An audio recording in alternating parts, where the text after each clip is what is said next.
Hello again, and thank you for joining me here at Wendy's Way. Today we are continuing our journey in faith in our Bible 365 series. I believe it is day 48. Day 48 of 365. We are reading the Bible in an approximate chronological order from the English Standard Version.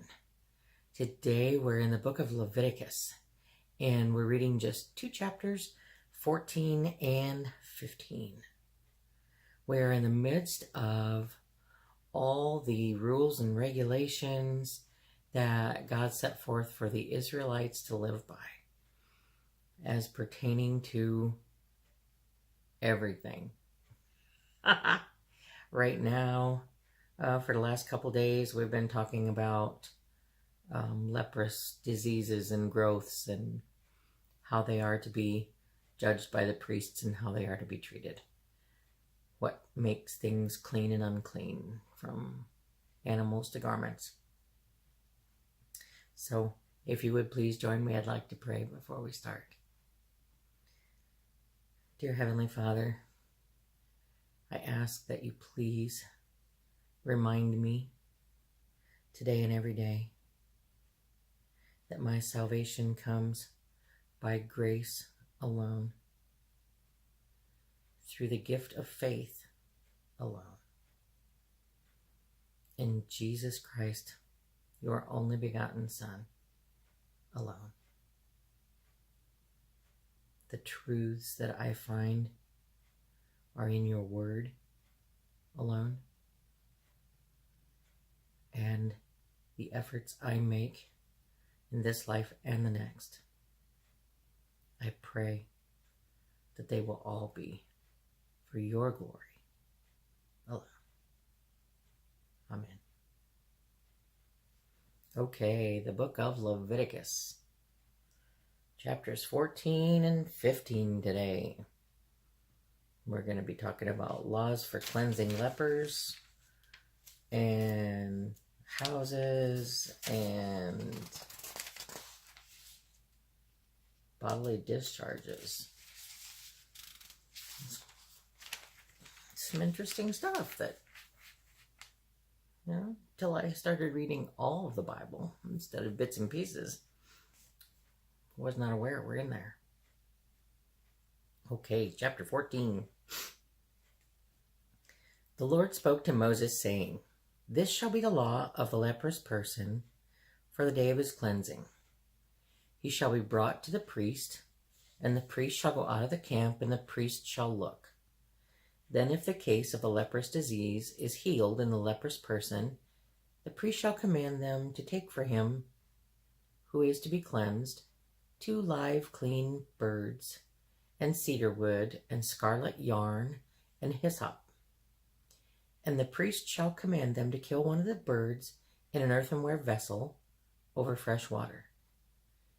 He shall take the live bird with the cedar wood and the scarlet yarn and the hyssop, and dip them and the live bird in the blood of the bird that was killed over the fresh water.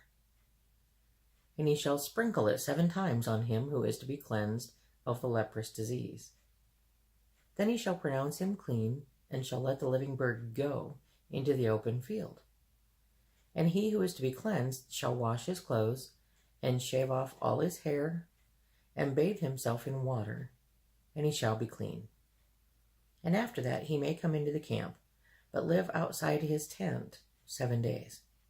And on the 7th day he shall shave off all his hair from his head, his beard, and his eyebrows. He shall shave off all his hair, and then he shall wash his clothes, and bathe his body in water, and he shall be clean.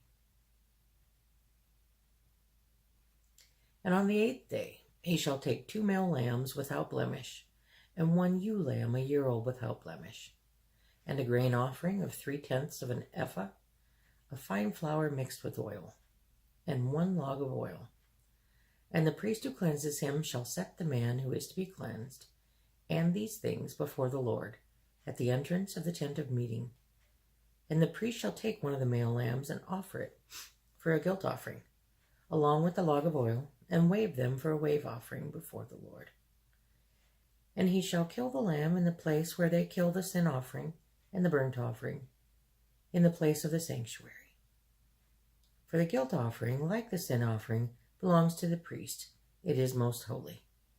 The priest shall take some of the blood of the guilt offering, and the priest shall put it on the lobe of the right ear of the man who is to be cleansed, and on the thumb of his right hand, and on the big toe of his right foot. Then the priest shall take some of the log oil, and pour it into the palm of his own left hand, and dip his right finger in the oil that is in his left hand, and sprinkle some oil with his finger 7 times before the Lord. And some of the oil that remains in his hand the priest shall put on the lobe of the right ear of him who is to be cleansed, and on the thumb of his right hand, and on the big toe of his right foot, on top of the blood of the guilt offering. And the rest of the oil that is in the priest's hand he shall put on the head of him who is to be cleansed. Then the priest shall make atonement for him before the Lord. The priest shall offer the sin offering to make atonement for him who is to be cleansed through his cleansed from his uncleanness. And afterward he shall kill the burnt offering. And the priest shall offer the burnt offering and the grain offering on the altar. Thus the priest shall make atonement for him, and he shall be clean. But if he is poor and cannot afford much, then he shall take 1 male lamb for a guilt offering to be waved, and make atonement for him, and 1/10 of an ephah of fine flour mixed with oil for a grain offering, and a log of oil. Also 2 turtle doves or 2 pigeons, whichever he can afford. The one shall be a sin offering, and the other a burnt offering. And on the 8th day he shall bring them for his cleansing to the priest, to the entrance of the tent of meeting before the Lord. And the priest shall take the lamb of the guilt offering and the log of oil, and the priest shall wave them for a wave offering before the Lord. And he shall kill the lamb of the guilt offering, and the priest shall take some of the blood of the guilt offering, and put it on the lobe of the right ear of him who is to be cleansed, and on the thumb of his right hand, and on the big toe of his right foot. And the priest shall pour some of the oil into the palm of his own left hand, and shall sprinkle with his right finger some of the oil that is in his left hand 7 times before the Lord. And the priest shall put some of the oil that is in his hand on the lobe of the right ear of him who is to be cleansed, and on the thumb of his right hand, and on the big toe of his right foot, in the place where the blood of the guilt offering was put. And the rest of the oil that is in the priest's hand he shall put on the head of him who is to be cleansed, to make atonement for him before the Lord. And he shall offer of the turtle doves or pigeons, whichever he can afford, 1 for a sin offering and the other for a burnt offering, along with a grain offering. And the priest shall make atonement before the Lord for him who is being cleansed. This is the law for him in whom is a case of leprous disease, who cannot afford the offerings for his cleansing. Wow.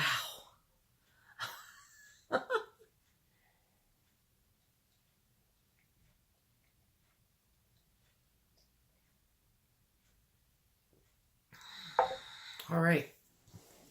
We did that. Now we are moving on to laws for cleansing houses.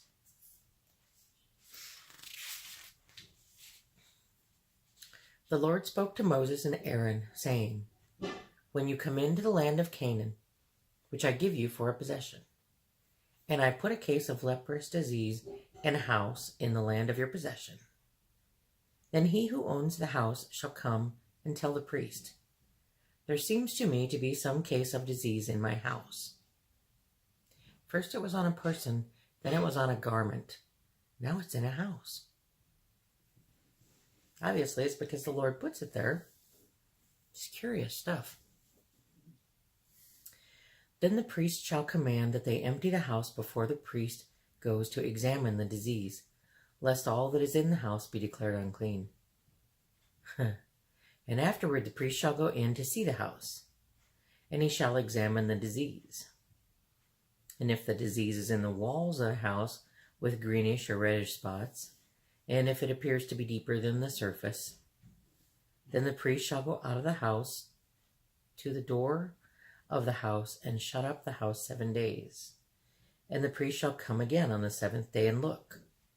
If the disease has spread in the walls of the house, then the priest shall command that they take out the stones in which is the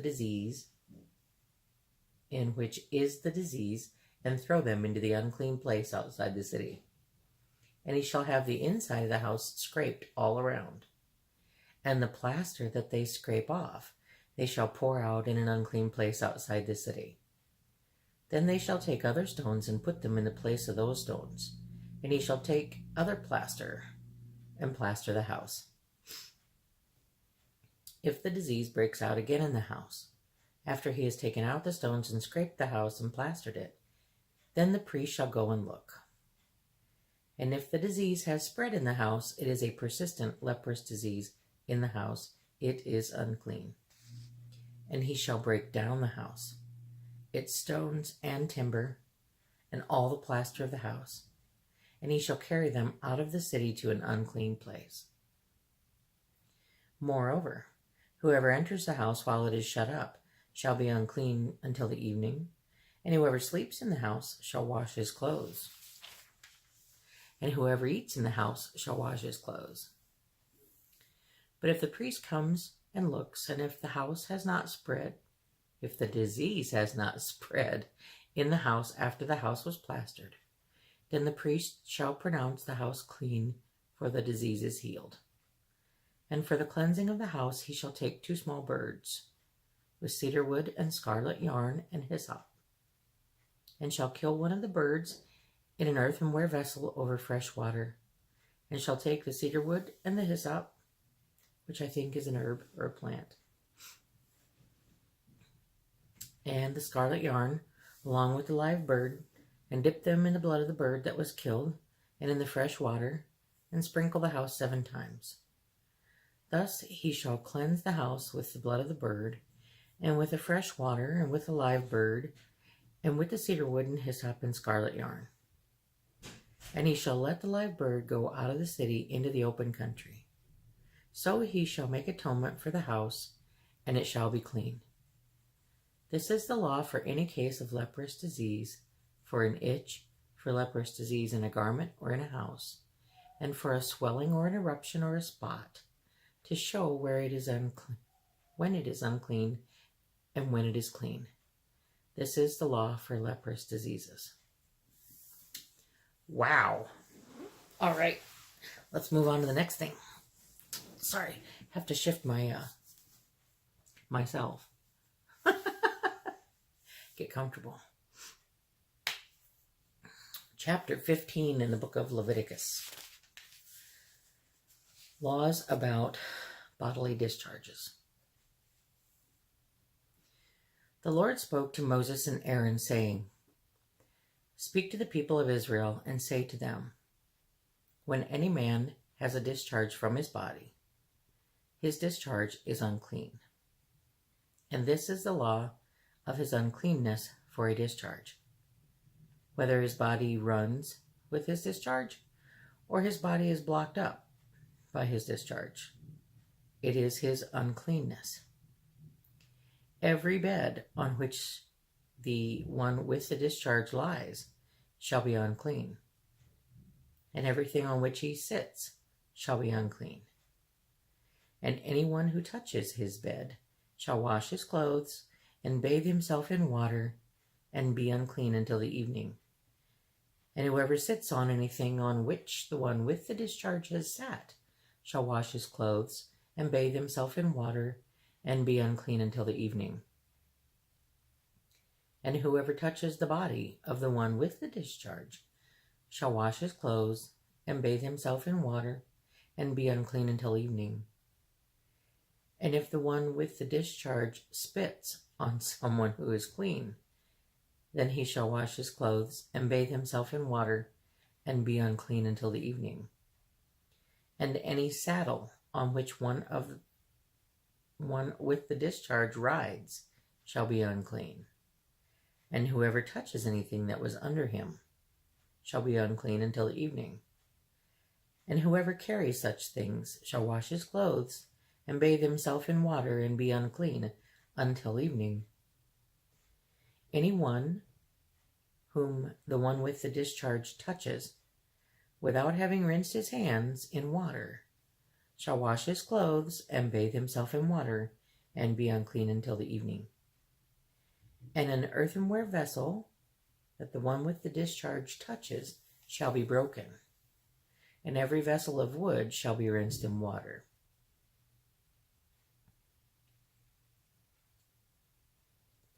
And when the one with the discharge is cleansed of his discharge, then he shall count for himself 7 days for his cleansing, and wash his clothes.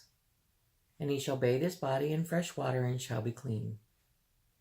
And on the 8th day he shall take 2 turtle doves or 2 pigeons, and come before the Lord to the entrance of the tent of meeting, and give them to the priest. And the priest shall use them, one for a sin offering, and the other for a burnt offering. And the priest shall make atonement for him before the Lord for his discharge. Okay. If a man has an emission of semen, he shall bathe his whole body in water, and be unclean until the evening. And every garment and every skin on which the semen comes shall be washed with water, and be unclean until the evening. If a man lies with a woman and has an emission of semen, both of them shall bathe themselves in water, and be unclean until the evening. When a woman has a discharge, and the discharge in her body is blood, she shall be in her menstrual impurity for 7 days, and whoever touches her shall be unclean until the evening. And everything on which she lies during her menstrual impurity shall be unclean. Everything also on which she sits shall be unclean. And whoever touches her bed shall wash his clothes and bathe himself in water, and be unclean until evening. And whoever touches anything on which she sits shall wash his clothes and bathe himself in water, and be unclean until the evening. Whether it is the bed or anything on which she sits, when he touches it, he shall be unclean until the evening. And if any man lies with her, and her menstrual impurity comes upon him, he shall be unclean 7 days, and every bed on which he lies shall be unclean. If a woman has a discharge of blood for many days, not at the time of her menstrual impurity, or if she has a discharge beyond the time of her impurity, all the days of the discharge she shall continue in uncleanness. As in the days of her impurity she shall be unclean. Every bed on which she lies, all the days of her discharge, shall be to her as the bed of her impurity. And everything on which she sits shall be unclean, as in the uncleanness of her menstrual impurity. And whoever touches these things shall be unclean, and shall wash his clothes and bathe himself in water, and be unclean until the evening. But if she is cleansed of her discharge, she shall count for herself 7 days, and after that she shall be clean. And on the 8th day she shall take 2 turtle doves or 2 pigeons, and bring them to the priest, to the entrance of the tent of meeting, and the priest shall use one for a sin offering, and the other for a burnt offering. And the priest shall make atonement for her before the Lord for her unclean discharge. Thus you shall keep the people of Israel separate from their uncleanness, lest they die in their uncleanness by defiling my tabernacle that is in their midst. This is the law for him who has a discharge, and for him who has an emission of semen, becoming unclean thereby. Also for her who is unwell with her menstrual impurity, that is, for anyone male or female who has a discharge, and for the man who lies with a woman who is unclean.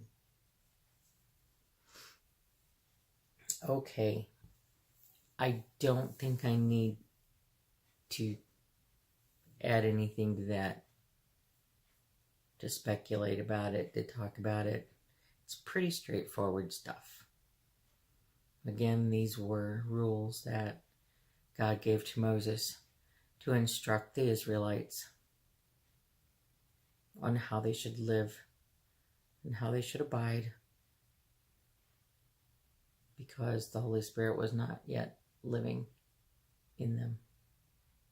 Not very many of them anyway. This finishes our reading for today. May the good Lord, who blesses me each and every day of my life, bless you as well, today and always. Amen.